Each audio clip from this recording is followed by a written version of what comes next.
What you expect, nigga, switch perspectives. You know she got objectives, no point in trying to lecture. Don't let that shit affect you, just let the bros protect you. In the end, flip the script, she must be glad she met you. Yeah. See, now I'm feeling masculine. Welcome back to Opinionated the Podcast. I'm your host, Joshua Hicks, and across from me is my brother from another mother, Ree Washington. And today, he needs no further introduction. Rico. How you doing, Rico? All right. How you doing, bro? Rico Suave. Rico, I think this is like your third or fourth time on the show. I believe it's third. Yeah. I'm blessed to be back with y'all for sure. Always have a good time. Always have a good conversation with you guys. So I mean, you know, every time we do have Rico on the show, it's always a good interview. So I'm excited for this one, season 3. Yes, sir. We are here, Kansas City. So Rico, just catch the fans up a little bit about yourself and what you've been doing since last season.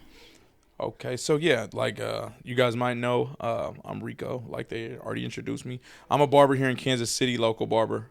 All I've been doing is opening shops, running business. Continue to stay out the way, continue to elevate who I am, such as a business aspect of life. Like I said, man, there's not much unspecial about me, I would say. I don't know how to put that. But I'm not just a slouch or anything like that. So I've just been trying to do great things and tie in with the community and, do the best I can do. Exactly. I mean, because like we said, this is like your third time already on the show. So we've already went through the basics of understanding who you are as a man, what you do as a business, and, how the barbershop is going with the pandemic. But since post-pandemic, how has life been as a businessman? Man, post-pandemic. So let's start with being a little bit at the back end of the pandemic. It was tough with the pandemic already, clientele-wise, bringing people in, stuff like that. But post-pandemic, got a little – it was still tough towards the beginning of everything going on. More or less, I should say, it was hard for me. I don't know about everybody else. I don't want to sit here and act like things didn't get difficult, times didn't get hard, business didn't drop, and I just was flourishing the whole time. Man, it was tough. I think you see where people put their time and efforts in. It was definitely tough, and that's what I'm saying about that. It took more than just hard work to try to make sure my business stayed afloat. Not saying that we were just doing the worst, but it was already having to deal with the economy and what they're bashed from, what they're tore down from, finances, different stuff like that. We got decent amount of breaks as business owners, but we didn't get the breaks everybody think we did because there were so many people already reaching out for business loans and things like that a lot of the money wasn't left to help businesses out, especially small businesses like us. Those corporate businesses took a lot of money for big entities and 200 plus corporations and stuff like that. So it got a little tough for us, but we managed, man. And we're here now. We're getting ready to open up another shop in Blue Springs. We still got our, the Gaming Galaxy, the clothing line, different stuff, the event space. So everything's been well from a business standpoint now. And don't mind me asking, but like, how were you able to prioritize yourself and make sure that one, okay, we get through this pandemic successfully, but now, like you said, you're opening up another shop? Man, so with the pandemic, a lot of things, I'll keep it real, bro. A lot of things were on the fly. I don't just have a set advice or set schematic of what you need to do or how you need to overcome, because a lot of things came just like how you got, how things came your way, they came my way. A little different from a business standpoint than just a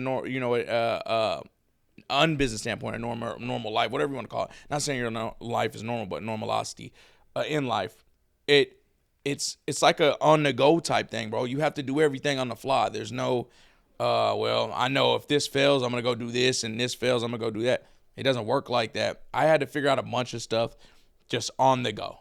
It wasn't anything schematically put together. It wasn't anything where I had a business plan. I just knew hard work, preparation, and proper performance made sure that I stayed afloat. And outside of like the business aspect of prioritizing, because we talked about this off camera, how do people go about prioritizing their life? Because oftentimes now this thing called adulting that we have to go through every day, a lot of people, they still just trying to figure it out. They don't understand that, you know, there's different levels to life than just, you know, going out to the club or going out to a party or something like that. So like what advice would you give someone who's just trying to figure things out in life in general? So like I've touched base on this before with other people. I actually had a discussion with somebody, and they were telling me, they said, yeah, because I kind of addressed them about addiction, and sometimes we don't think addiction or bad habits is a real thing. So I had kind of addressed that situation where I was like, hey, I understand that you're doing great at work, you're getting promotions, you're doing, you know, you got a raise, whatever, your bills are paid. But at the same time, I need you to understand, as a friend, and me coming to you, there's bigger picture than just that. There's bigger picture than you just paying your bills, you just making it to work on time, you getting the promotions. There's a whole bigger picture. And some people don't want to hear that. They want to say, well, I'm doing it right, ain't I? I mean, I'm doing this. And you can't knock that person, because there's not a life schematic either. There's not a right way how to do life or anything like that. So it gets tough when you're trying to tell a friend that, because now they think you're trying to hate to them or bash them. And like I explained to my friends, hey, I want to see you do better. If I'm doing better than you, and it's not a competition, but I do want you to compete. And that's hard to understand, because then you're like, well, then it's a competition, right? No. I want you to compete with yourself. Right. Of how great you were doing last year, you better be doing better this year. And a lot of people won't understand that, bro. So bad habits, addiction, and toxic energy is huge right now. Yeah. And keeping that away, or keeping certain vibrations away, it's almost like pocket lint. You don't reach in your pocket and be like, yeah, I'm looking for pocket lint, but you know it's there. If you reach in your pocket, there may be some lint and it's useless. So there's a lot of people out here that are in your life that are just there, that are like pocket lint. They're useless, but they're there because they're there. So we have to learn how to eliminate that part, and that's what I would tell people. Learn to eliminate the people that you need and don't need. And I think that's something that's hard and difficult, because like Ree and I, we always discuss it where we're talking about there's people that have that bad energy or that toxic energy, but social media is allowing everybody to think that being toxic is almost okay. And you're allowing friendships to continue growing with a toxic person who might not even be clapping for you or cheering for you, and you know, in your brightest moments. So I mean, how do we eliminate that? Just to chime in on that, like, what's cool about being toxic?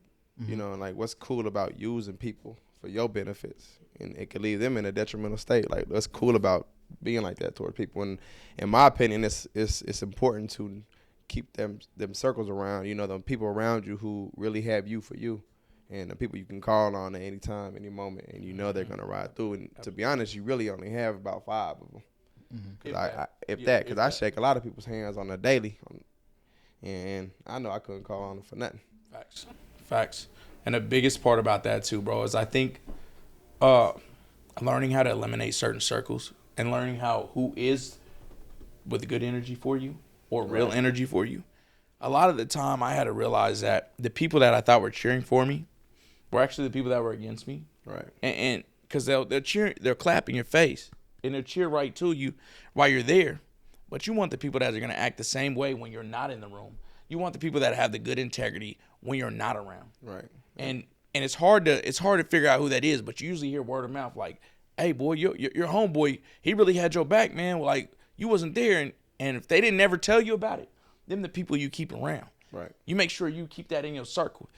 Because if he's going to act that way alone, he going to act that way with you. He going to act that way. He's 10 toes on his own regardless. It's going to be better when he around you. Yeah, it's going to be a whole different energy. But accumulating the idea of how to eliminate people that aren't in yours for you is the toughest part, because we don't know how to say no. We don't know how to let people go. Right. We almost become before you touch on that, Ray, I think we almost become comfortable with people just because they've been around for so long. And we don't even understand that we've outgrown that person or we've outgrown that relationship. We just believe that, they've been around since day one, they should always stick around, and that's not the case. We outgrow people, we outgrow relationships. Absolutely. And there's another thing I seen. I heard one time. They said that the body, that a human has a natural distinction of who they want around or what's good and what's not good. Your conscience. So say you go to get in an elevator, right? And there's 5 people in the elevator. It's just you. It's late at night, and they're all in a black hoods on. Your mind says, hey, I don't want to go in there. I'll wait on the next one. But your pride says, shit, I'm going in there. I'm gonna show these guys. It don't matter. I'm not scared of y'all. But we make bad decisions like that, and that's how we bring that back to. We know subconsciously who's for us and who's not for us. We have to be able to say to ourselves, "Hey, I've literally outgrown you." When you call me, I look at my phone. I'm like, "Oh, this is MF." They always want some. Yeah, this is always, and those are your signs to let you know this person may not be for me. I may have outgrown this person. Some of my best friends, bro, grew up in the hood, all us together. I don't want to say I changed when I started getting business, elevating in business. But I knew that the baggage, my backpack got a little full. And we touched base on that before. My backpack got a little full, and I had to make sure that I emptied it. For you have room for what's ahead of you and what's in store for you once you open them doors to new opportunities. Absolutely. But we don't have a schematic to tell people, hey, we're outgrowing you. Because now the only way we can outgrow somebody is if we start to hate on somebody. Confrontation. If we start gaining hate from each other, or now we got to fall out or anything like that. I can never just come to you and be like, bro, you still my boy. And we just got to go opposite paths. But, yeah, we not for each other. So why do you think things get confrontation, after the friendship ends? I think it's a lack of communication. I think we don't understand that if I can go to you face to face as a man and say, Ree, you and I will always be ride or die, but right now in this time of my life, we're not clicking. Nice. I think you might feel some type of way about it at first, but you'll go back and you say, you know what, at least Josh stepped to me as a man. He told me how he really felt, rather than I don't say anything to you at all, and then I go to Rico and I'm like, man, I can't stand dude. I just be around him because it's the norm. And then I have to tell you, stuff Then like that. Then it transitions back to you, and you be like, and of course it's not going to be the exact words that I said. He's going to flip it and say something else. So by the time it gets to you, you're like, dang, that's really how Josh feels about me. And I think that's what happens with a lot of people. They just don't know how to communicate. They're afraid to communicate how they really feel. And that's a big thing too. Is we'll say one, communication. I think it's a man's ego sometimes. But we just can't say a man's ego, because it happens with women's relationships as well. So it is ego. pride. Mm-hmm. It's ego and pride mixed together. So we got communication, we got pride and ego. Those are big things that let us not be able to say what we want to say to people, so those are other things that don't let us receive what people say to us kindly. Sometimes we have to take a steel fist, an iron fist. And when people lay down the iron fist, we have to be able to accept that. Because as men, I don't want to just make it a gender thing, but as men, you know how we are. If you want to piss a man off, you challenge him. Mm-hmm. And that's a big thing. And maybe women as well, but I'm not a woman to speak from that standpoint, so I don't. That's the reason you hear me saying men. So the biggest thing, though, is a communication factor also. Right. But our pride and ego lets us be like, hey, dog, I know you may not be cool with me, but why are you not cool with me? And then you start breaking down why you not cool. Well, nigga, you this, that, and the third. Bro, you this, that, and the third. It starts becoming personal. It's personal. Instead of you being able to say, hey, Brody, check this out, man. I want to come to you as a real friend. This ain't for us no more. We can't do this. Right.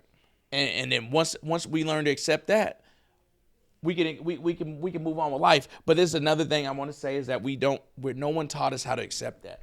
No one said, hey, there's a class on how to be approached. There's a class on how to be empathetic. There's a class on how to receive and be receptive of other people's ideas or how they or feelings. And that just comes with territory in life, bro. Because I think even that starts all the way from elementary school. It's like you want to be the most well-liked kid. You want to get invited to all the parties. You want to have the friends. Mm-hmm. You want to have everybody that signs your yearbook. And as you get older and older, it starts to trickle down less and less and less, until you finally reach a point in your adulthood where you're like, okay, was I the problem, or were they the problem, or who's the problem? And it's nobody's the actual problem. It's just that's life.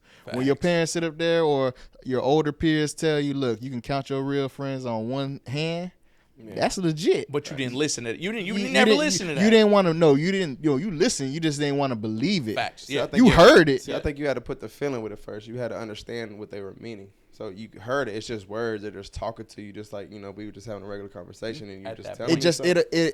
But see, it's also denial in the fact that, and I don't want to throw the Bible out there, but it's a great reference where you could say Judas and God and Jesus, where Judas, went behind Jesus' back and it was like God already knew, like, hey, I said knew you that you was too, going to too, do yeah. that. And it was just like, but that's with human beings as well. It's like, Right. you don't think that the closest person that you shared everything with will be that individual that tells all your business. And it's like, oh man, that actual hurt is a different type of hurt because this is somebody that you went through everything with. But you could have prevented that by easily communicating with one another, saying, hey, we are outgrowing each other. Because when you knew you were outgrowing each other, it started turning into a type of resentment. And once it becomes resentment, everything's out the window. But don't you think and the same hand, don't you think them knowing everything about you is a part of the standpoint where you're like, man, I got to keep this guy or this girl on my they best know side. everything, yeah. Because now you But that know goes everything. back. That goes back to the energy. So it's like, if Ree and I, if I feel as if, and Ree and I, we go through this once every time doing a podcast or a trip or whatever the case may be, where it's just like, if something's bothering me or even something's bothering him, he's going to say it, but we're going to communicate it, and it might last 5 minutes, and it's like, all right, cool. Nothing happened. But we were able to get that off our chest rather than me get on a plane and then I'm like, hey, bro, I didn't like how that was. So where do we get the ability to get over things? Mm-hmm. And that's huge. I think that's something that you find within the person who or you have that communication. I think, with, or yeah, it's also groundwork. also the love for the individual that you're dealing with. Again, like that goes with the energies. It's like there's no bad energy amongst this group.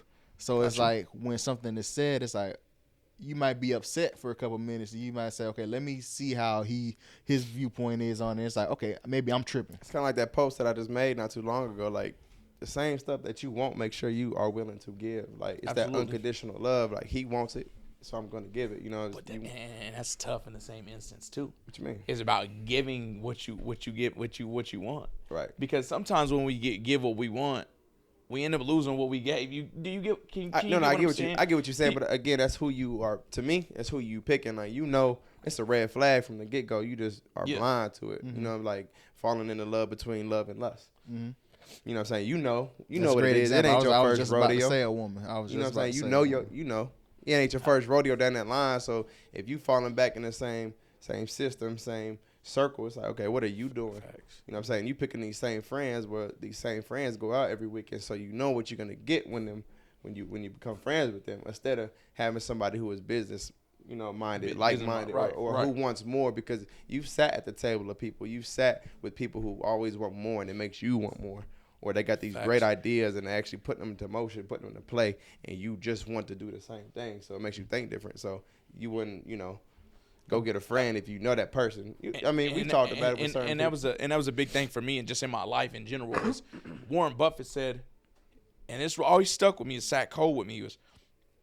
He said, in life, for me to be great, for me to do what I want to do and become a millionaire, billionaire, whatever, he said, I had to surround myself with the same people with the same ideas. Mm-hmm. He said, because anything I did, there was never anybody saying no or this isn't possible. It was always, yeah, I'm on the same page. Right. So it made it easier when there was no resistance. And I think that life in general has a bunch of resistance. People in general have a bunch of resistance because if they can't fathom it, you can't do it.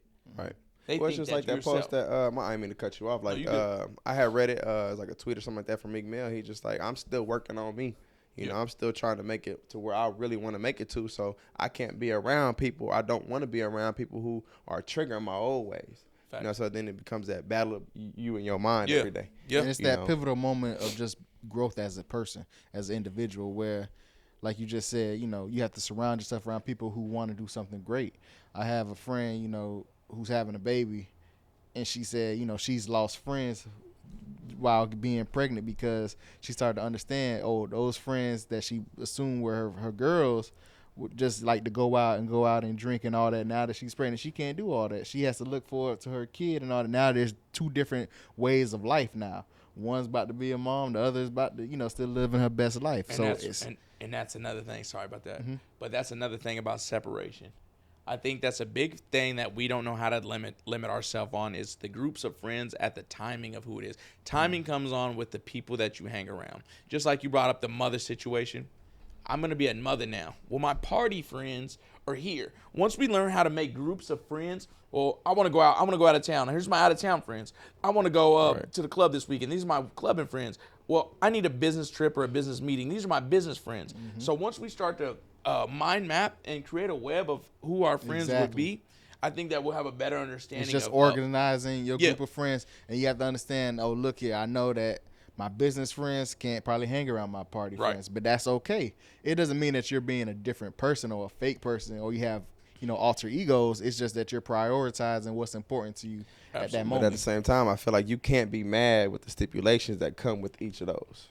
If that makes sense. To a certain, certain things are gonna happen with your party friends that's not gonna happen over here. So you can't be mad at things for happening in the way they turn out. Shit, you might end up going to jail that night, but you can't be mad because and with your party friends, you know how shit really gets down. I get that, and I get that too. But man, it's a tough instance in every way you look at it, because not everybody's as understanding as you two are. Right. I was probably the least understanding person that you could be around back in my when I was younger, bro. And I think that's patience too, though. I think just being in a relationship that I am in now. Just seeing things differently just helped me have patience, just because I knew she didn't understand the same things I did, or her viewpoints were different. So it really took patience and it's understanding, and just, like, I understand. I'm going to explain what I want to explain. Hopefully she reciprocates what I'm, what I'm saying. And just. But how did you get to that standpoint to where you knew you had to be the patient one? Because I want it. I think it's something that you really want. You know what I mean? It's just, I want this in my life. I'm not saying I need you because I'm off by my. I made a tweet that said one time. I made a tweet that I said on the tweet. I said, both of us can't be the ones with attitudes. Both of us can't be the one upset. Right. So how did you come to a standpoint in your mind where you said, well, I got to be the patient one, they're not? And how do you know that person wasn't already? How do you know she wasn't saying, well, I'm the patient one and he's not? So how do we address that? How do we come to an understanding from a misunderstanding, that may go back into a misunderstanding because we thought we both understood? I think it still all falls on communication, right? I mean, somewhere down the line, but I'm still learning it myself. Like, Ree and I, we were doing our relationships, like, with women, we were always probably even neck and neck. But now I do see him, elevating in that process of maturity now, where he is in a serious relationship. So I think that question more so goes to him, like, hey, how did you elevate in that aspect? And as for the viewers, because it might be somebody. That's why I'm trying to.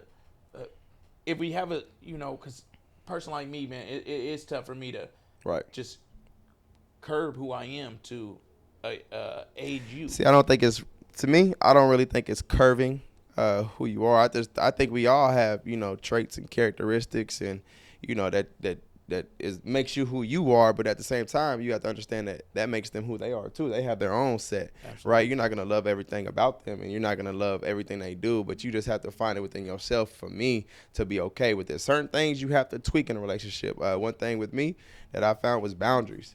For myself, like, I was single for so long that I had no boundaries. I did what I wanted to do. I could do what I wanted to do, and when you step into that light of a relationship, then it's kind of like, okay, like, if I did what I really wanted to do, or if I got caught by temptation, and all these other little, knickknacks that they say, like, bro, that's gonna hurt her. Yeah, what I'm saying? And at the same aspect, would you be willing to?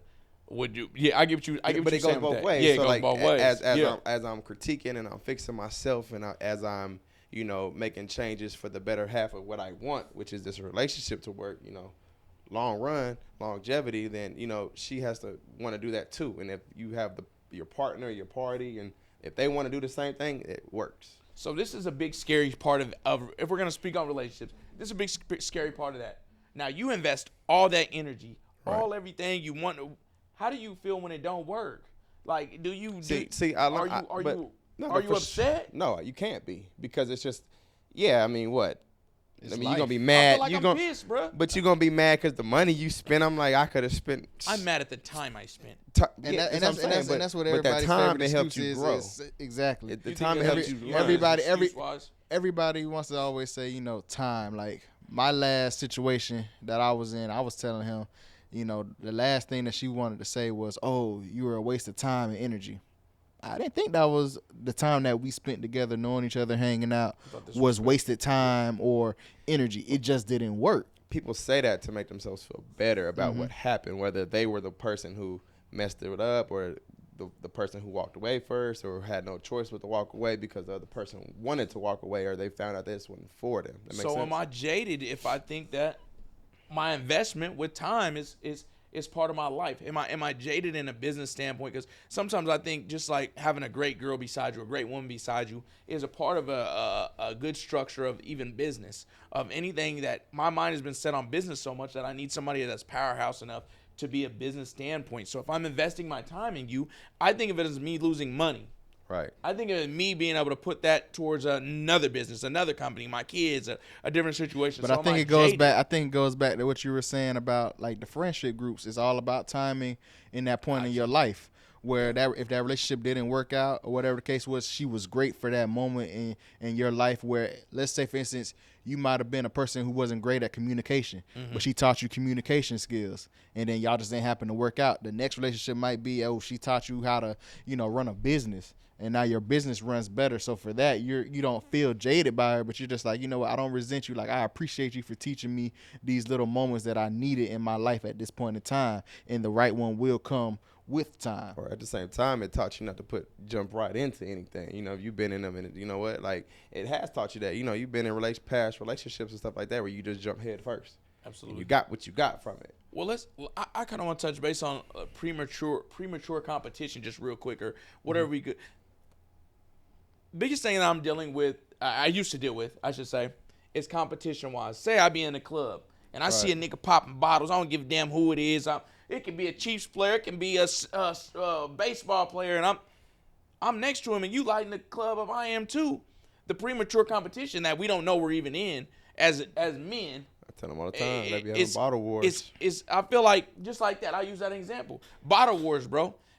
How as a man, do we overcome premature competition or competition period in general in life? I'm just using the club scene because I used to want to get in the club and I'm fucking don't have it.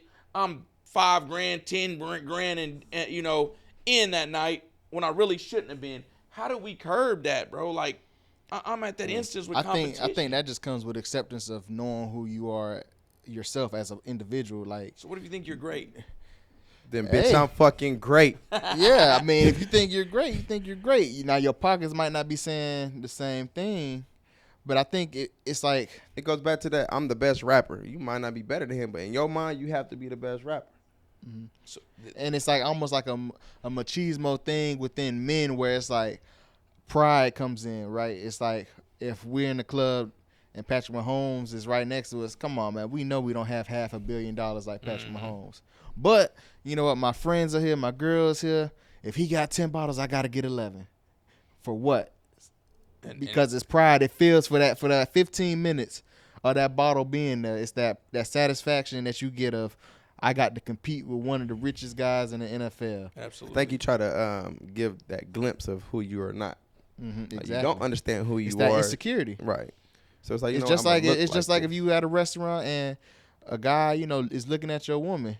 And your woman like doesn't really do anything about it. Like she kind of looks to you to be like, okay, is it okay, or are you gonna step up, or are you gonna say something?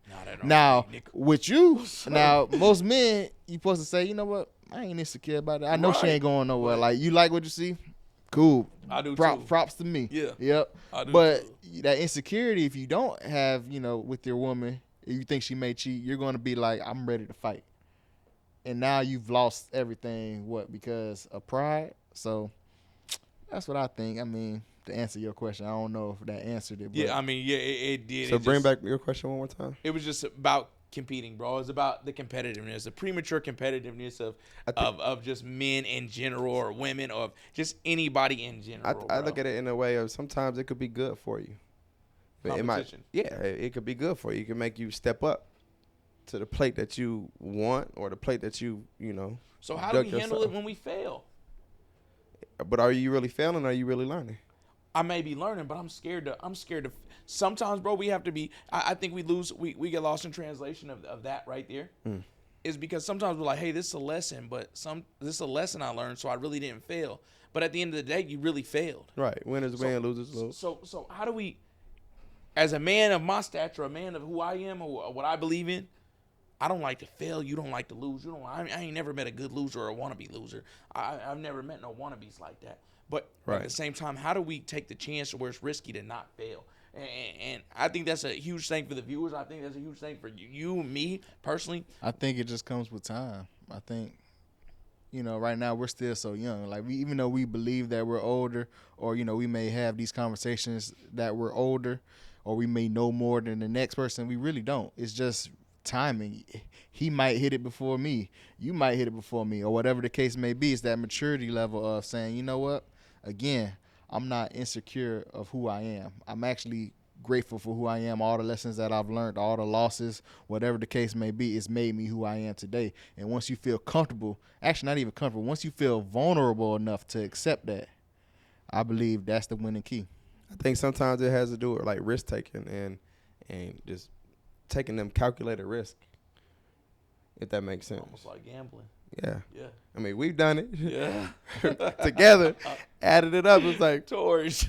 Well. Right. It like we took a shot. I get it. I get that part. so I think it's calculated risk. And with that one, not so, it holds no weight. But at the same time, just, calculating your steps. Okay, if I move this piece here, the next one is going to be here. Possibly, and you yeah. pave that way for that one. And because you're making the lane yourself. You talk about it all the time. Like, I'm not going to follow the sheep. I'm going to go my own way. It's going to be a little bit harder. You know what I'm saying? You got to put everything down. But you are paving your own way. So, yeah, if you make this move right here, you're going to pave this way. So it's going to work. I'm gonna take this risk because I believe in it so much that it's going to work. And I just feel like it's the biggest challenge as a person just inside of me. Yep. Is trying to be okay with taking that risk and not actually Exactly gaining any. And I mean, way. Just like our viewers, we just have to, continue to grow and accept the bumps in the road. So I had this question that's been on my mind. Josh, you can start it off. I think you got to have a good answer for it. But what do you think the world needs more of, if anything? Love. World needs love, man. It's a crazy time. Churches aren't safe. Schools aren't safe. Parks aren't safe. Grocery stores aren't safe. I just think people need love. You just need to accept it. Just let people be who they be. It's a wicked world out there. It's a cold world out there. I think, we lack empathy. We lack sympathy. And we need that. We need that in this world to have a better understanding of everybody's not going to be the same. But at the end of the day, we're all human beings. And the day we finally figure that out, I think we'll be a much better place. I can agree. Man, I think guidance, bro. I think guidance is a big thing. Guidance is a big thing that's lacked right now. I think there's a lot of people that are lost, bro, of who they want to be, what they need to be, or what they're even here for. And that may touch base with love and to a certain extent, but I feel like generations on generations passed down from father to son to daughter to mother. It just, we've got lost in guidance, bro. We don't know what's right and what's wrong because everything's supposed to be all right. You're supposed to just be free spirit. You're supposed to just be who you want to be. And I hate to use a Bible reference, but if you ever look at Deuteronomy and being a Jezebel and that city at Sodom and Gomorrah, how that got destroyed because people were misguided. And I feel like that's what's coming to the earth now is the misguided people, because everything's right. You say anything that's wrong to anybody, you're immediately hating. It's not your life. There's always some type of a resilient excuse for them to be in a right situation. So the guidance, I think, isn't there. The moralistic value, the realistic value is there's a lack thereof, bro. That kind of touched on just people, shaping situations to best fit their, Absolutely. But just to answer that question, I think acceptance. Just accepting that everybody is their own individual selves. They make decisions based off their own individual problems and things that they go through. I listened to a quote and was just like, don't shame somebody for making a decision because that decision may have been the lesser of two evils. And that one just fit what they wanted to do or that was better for them, whether, you like the outcome or not. Absolutely. So I think just accepting everybody for who they are. I'm not saying you have to accept bullshit, right? and you don't have to accept, back to what we were talking about at the beginning, toxic traits and bad characteristics and people just doing, individuals wrong, but just accepting, what life has to offer, what life has to bring on a daily, you know what I'm saying? Like, might not be a good day, but tomorrow might be. And I think, that's a beautiful outlook on how to wrap up this episode. Like, we need love, we need understanding. We need these key things. Rico, every time you're on the show, man, you bring a great conversation and great energy. So thank you for coming on here. I appreciate being here. He's Ree Washington. I go by the name of Joshua Hicks. This is Opinionated, the podcast, season 3. Love always. We carry the burden of what I like to call outside noise. In our society, we can be cheered, booed, loved, and hated within the same day. Although we fail to realize who gives a damn. The measure of character is when you are able to look in the mirror each morning and recognize the person looking back at you. Keep your head up and shoulders back. Watch as you realize how many people aren't as focused as you are. Good things are coming, but it is no longer for those who wait. As always, Selah.